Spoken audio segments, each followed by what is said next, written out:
He is a lecturer, tour guide, and author that's been studying Milwaukee, his hometown, since 1972. And he's written 21 books, including Making of Milwaukee and Milwaukee City of Neighborhoods. And I carry all 900 pages of the book with me everywhere I go, really just in case as a reference. So especially in our voracious moment we live in, it's important to slow down and to turn down the volume. If you're plugged in, like I am oftentimes, it's difficult not to find yourself adrift in a torrent of information, just kind of spattering everywhere. So in this moment, it feels critically important to look closer, to hear each other, to dig deeper than what the surface offers us. And for that reason, as a son of this city, I feel like the work John's been doing for 45 years has never been more essential than it is right now, in our current moment. Connecting to who we are and remembering where we've been can feel almost radical in our current moment. So to illustrate John's spirit of thoroughness, curiosity, and devotion to his craft, I just have a short anecdote for you guys, a personal one. So every once in a while, I call up John to ask for advice or just a favor or something. And one time I called him just with a normal question at the beginning, so what's going on? And John answered, today I've been walking around the Thurston Woods neighborhood talking to people on porches and hoping to get invited into some backyards. So I asked, how'd it go? And he said, it worked. So talking to and actually hearing other people, it's a novel idea. And I so admired John for the fact he's a historian of great renown and repute, but also he talks to people. And that is something that I know that he's never forgotten to do, and it's something that I'm reminded to do all the time. So, that is not my phone. So with that, John Gerda on Frank Zeidler.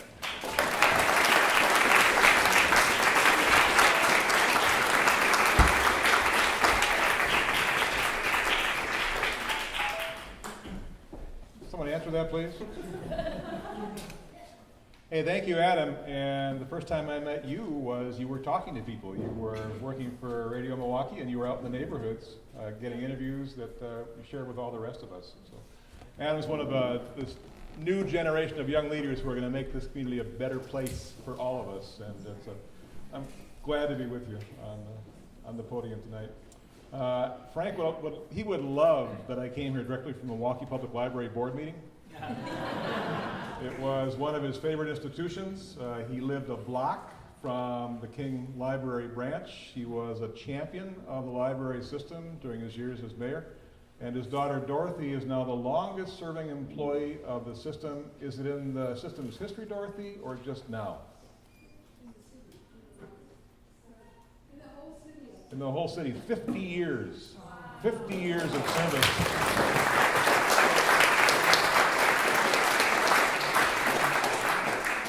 The library and Zeidler are just about synonymous. But I want to talk about Frank's life, and just to start, the thing to remember is that people forget. And that's true for all of us. When one generation leaves the scene, they tend to lose awareness of anyone and everyone who came before us. Think about our landscape today. We have streets named for people like Mitchell and Wells and Clyburn. Who can give me a biography of any of those? You know, we have a number of parks named for people like Humboldt and Kern and Kletch. It's sort of sunk like a stone, you know, into the obscurity of the past. So unless your name is Washington or Lincoln, or maybe here in Milwaukee, Juneau or Kilburn, maybe, if you're Juneau or Kilburn. Or a beer. Or a beer, or an Eli. An Eli, maybe, people know that story. But otherwise, you're pretty much bound to fade into obscurity.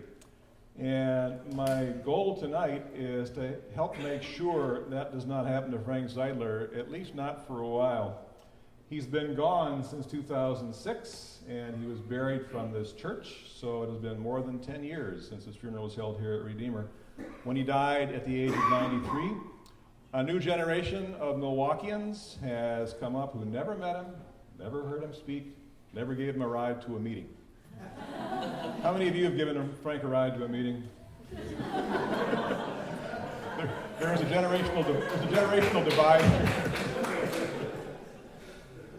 So let me start with the story of how I met him. This was back in 1970 or 71. I was a kid fresh out of college, working at a place called Journey House on the south side, then on 16th in Washington. And it's become just a huge phenomenon on the south side today. Then it was a storefront on 16th in Washington with a staff of 6 and a budget of $45,000. So it was less than shoestring. It was just barely hanging on. One of my jobs there was kind of liaison with people in the neighborhood, and especially jobs. They're trying to get kids jobs in the neighborhood. So one night I found myself at Bert and Eddie's Tavern, long gone. It was just north of Washington on 16th, at the monthly meeting of the South 16th Street Advancement Association, which was the local business guys. And they were guys back then. And it was pretty much the establishment of the old South Side. This was an Anglo crowd, and people who have been in business on the street for, in some cases, 40 or 50 years. And as the minutes were being read, the chairman just announced kind of offhandedly that Frank Zeidler would be dropping by with no agenda, but Frank would be stopping by. And my ears perked up. I was not doing history back then, but I knew who Frank Zeidler was. He'd been mayor from 48 to 1960. He showed up not long after, and they kind of interrupted the regular flow of the meeting. So I call him Frank now. It took me until I was in my mid-40s, until he was anything other than Mr. Zeidler. So it took me a long time to reach that level of familiarity. His driver that night at Bert and Eddie's was Charles Menkowski, who was a Marquette U law prof just down the street here. And what Frank talked about was the South Side's growing Mexican population. That was his subject this night. And it was not on their agenda. It was not something they chose as a topic. It was something Frank wanted to talk about. He talked about their origins. He emphasized that they were good workers with strong families. And recall the context. This is back in around 1971 when 16th Street was an Anglo street. So this is saying what's coming. No, this is the next wave in your neighborhood. And what he was trying to do very basically was to help the old guard adjust to an ethnic transformation that was just on the horizon. Think about it, 1996, what is South 16th Street now? Cesar Chavez Drive. So that change certainly came. So to me, the idea that a former mayor would go out of his way on his own time to help a neighborhood group assimilate change was just mind-blowing. Who does that? Who has that kind of background, that kind of knowledge to show up? But it was so typically Frank. It really kind of typified his approach to life. He believed in the power of knowledge to overcome fear, and he wanted to share that. He believed in the power of history to provide the context by which we understand and assimilate change. And he believed really deeply in his own hometown, all its neighborhoods, all its ethnic groups. And this was a way of kind of transmitting that message to a group who needed to hear it. So the facts of his life are fairly straightforward. He was born on Milwaukee's west side on September 20th, 1912, the son of a barber. Who had his hair cut by Mike? Anyone here? Anita. He was in business almost on the Marquette campus until he was how old, 80? He still was barbering when he was well into his 80s. So about, if I remember correctly, maybe 88. 88. So he was still cutting hair at 88, virtually on this site. And Zeidler's first home was on 16th and Clyburn, so throw a stone that way, and you have hit the site of the first Zeidler home. And they moved to a larger home in Merrill Park on 32nd Street, 32nd? 33rd? 33rd Street, when Frank was in second grade. So he was born here and moved all the way to 33rd Street when he was in second grade. He went to local public schools, including West Division High School, and eventually became a surveyor by trade. Although he received honorary degrees, he did not complete college. And think about this, he comes of age during the Depression, when going to college was by no means an automatic choice or possible for people of modest means. So coming of age during the 30s, he got what he called his practical education at Clybourne Street branch of the Milwaukee Public Library. And it was on the south side of Clybourne, a little bit east of 35th Street. He devoured every political treatise on the shelves, including Norman Thomas's, and decided that the cooperative commonwealth of socialist philosophy was a worthy ideal and one he would follow. He learned, and really it resonated with him, that socialists believed in solving problems by cooperation instead of competition, by collaboration rather than conflict, and that is among the values that animate the Zeidler Center today. So you come of good philosophical stock. In 1937, just after his 25th birthday, Frank became the secretary of both the state and county units of the Socialist Party. This was not a job for which there was much competition. The New Deal had pretty much co-opted socialist rhetoric, its labor support, as well as its agenda. So Mayor Dan Hone himself, who was socialist mayor of Milwaukee from 1916 to 1940, he became a Democrat in the early 1940s. So even though there were those defections, Frank became a stalwart. He was at party headquarters, which was Brisbane Hall down there in 6th and Juneau. The freeway has pretty much erased it. Now the freeway's been erased as well. So the Bucks are on the site of Brisbane Hall, practically. But he met a young woman there named Agnes Reinke, and Anita can tell you the story. Ask her to sometime about how they met. But they married in 1939 and together had 66 years of married life and 6 kids. Frank happened to be the younger brother of Carl Zeidler, who was a blonde baritone and probably the first Milwaukee politician of whom you could say he was charismatic. That's kind of the first one you could use that adjective for. He won the 1940 mayoral race and went off to sea on a merchant marine ship as captain of the gunnery crew and perished at sea during the war. So we lost one Zeidler, but Frank's interest in politics of an electoral variety actually preceded his brother's. Before 1948, he had run for office 8 times. And he won the county surveyor's post, which was not a policy position, and served 2 terms on the Milwaukee Public School Board, which kind of brought him to a rather higher level of recognition.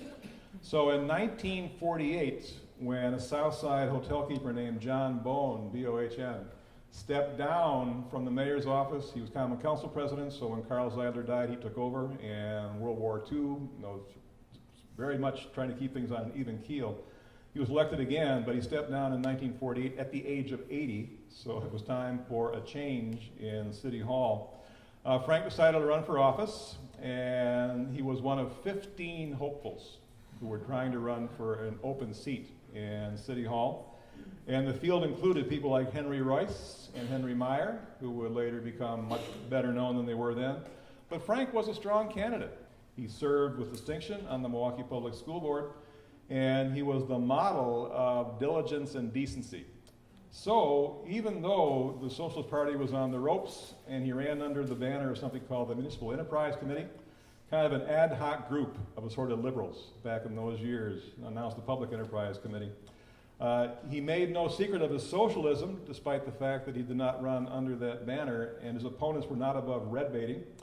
During that campaign in 1948, one opponent charged that Frank, if he were elected, would socialize the corner grocery store. What did he do? He went out and got the endorsement of the Independent Grocers Association. People in Milwaukee also remembered their 24 years under Dan Hone, who had just stepped down in 1940 as was beaten by Carl Zeidler.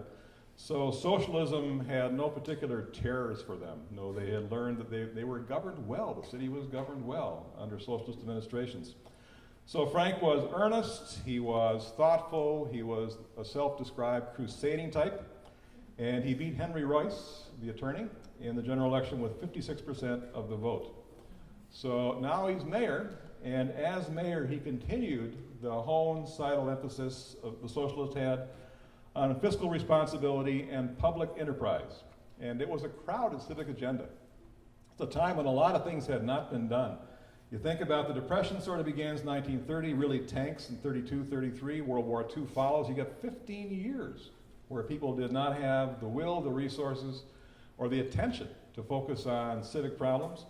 So you have an infrastructure that badly needed rebuilding. You think about potholes today, they're not much compared to what they were back in 1948. He also started the freeway system, which everyone at the time was convinced we absolutely needed if we were to survive into the late 20th century.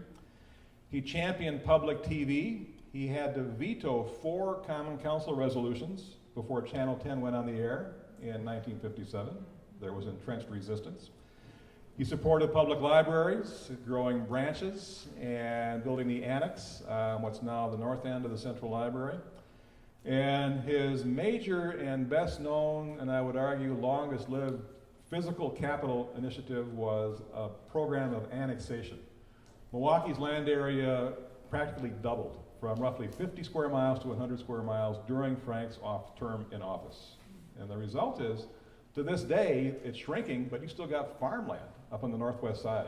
You know, other cities that would have been suburban long, long ago. So that was a major way to spread the tax base and make sure there was kind of room for the city to grow. Industrial land bank up there was also a very important part of Milwaukee's continuing tax base.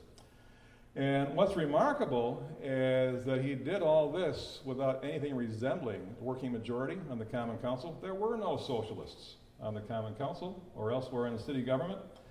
So you had disagreements about city policy were frequent and intense, but Frank tried to govern, again, as a model for the center, by compromise and by repeatedly emphasizing the common good, what we share together, what we have in common. He also did it, and this is important to note without breaking the bank. There's a misconception that the socialists were these tax eaters, tax and spend radicals who wanted to bankrupt the public treasury. Nothing could be farther from the truth in Milwaukee's case. The socialists were every bit as frugal as the most penny-pitching German Hausfrau. You know, they were really watching their budgets. Dan Hohn, again, mayor from 1916 to 1940, ran Milwaukee on a pay-as-you-go basis, and in 1943, Milwaukee was the only big city in the U.S. that was debt-free. No one else did that. Frank Zeidler ran on a no-debt platform back in 1948.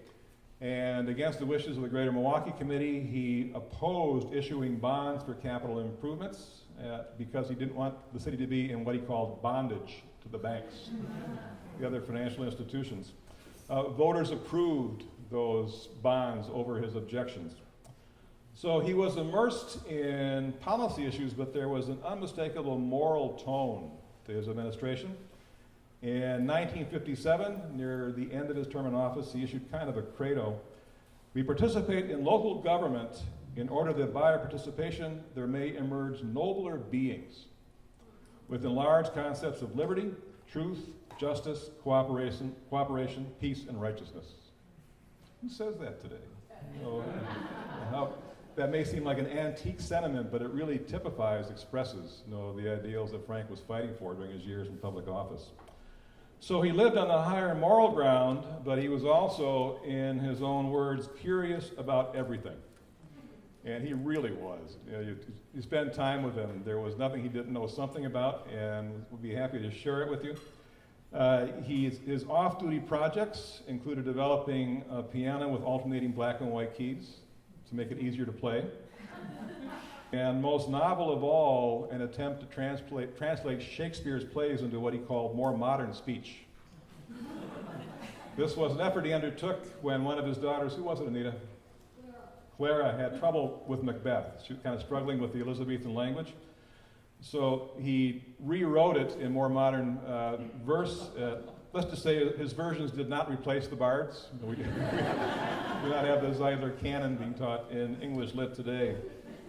So even though he'd been very effective as a non-political politician, he decided in 1960 that 12 years was enough. So after 3 terms under his own power, decided not to run for office again. At the tender age, it seems more and more tender year by year, of 47. So he was not yet 50 when he decided to step down from public office. He spent the next 46 years of his life not being mayor.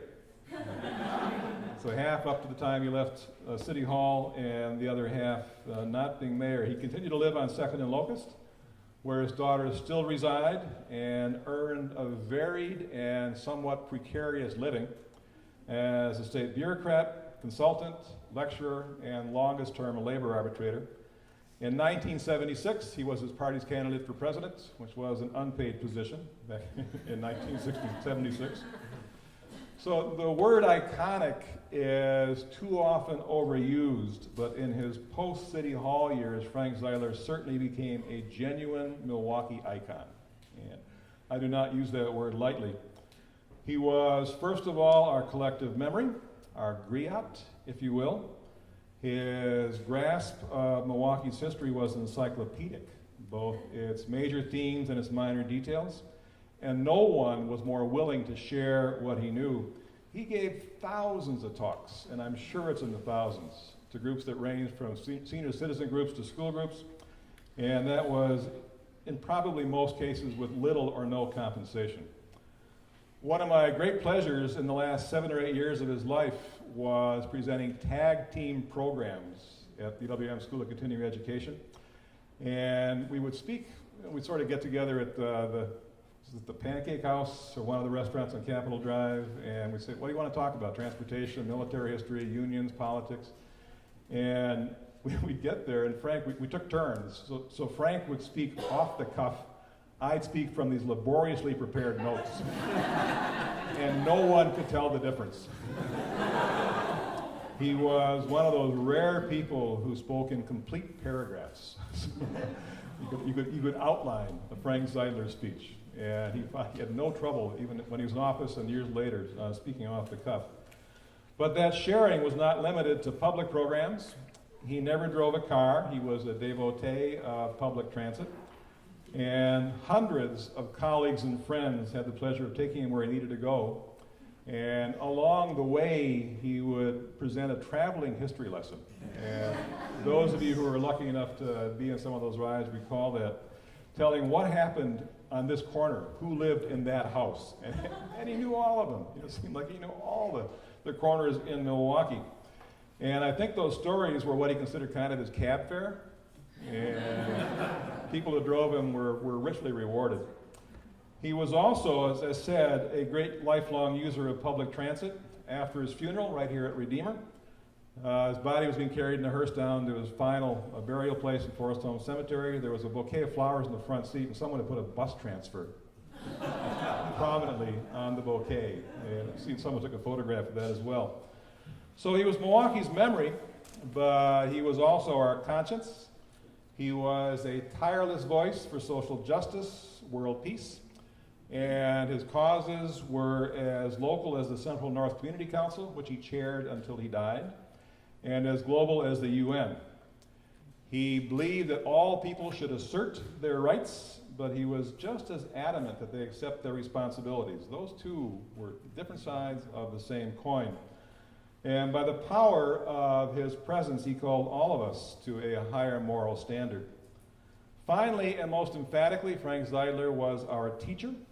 His first lesson was how we should treat each other, and that is with absolute respect. This was instinctive for Frank.